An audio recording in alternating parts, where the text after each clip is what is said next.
Well, I always knew about the Oak Ridge story growing up, and when I was in my 20s, about 12 years ago, I saw a TV documentary about Oak Ridge during the war, and it kind of brought it all back. And what really grabbed me was the story of the women that had gone there to work, and it was such an unusual thing for women at that time. And I just thought, wow, I think that could be my next novel. I just finished my first novel. I was kind of looking for something to go into. So. Well, I think one thing is that it really counteracts a lot of the stereotypes people have about Appalachia.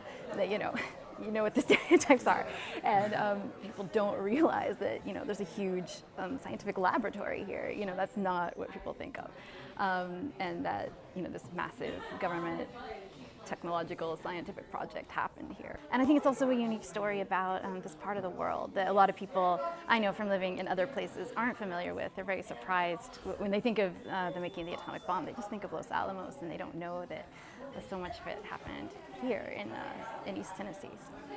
World War II is very popular right now because I think it was a time when America was all on the same page. World War II it's very popular. It's having a moment, I guess we could say.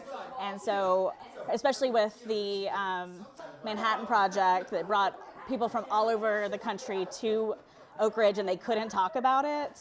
So it kind of created this little community that they all had to be very hush about. I think also because it is a book primarily about a young female character as the vehicle for sort of telling the story.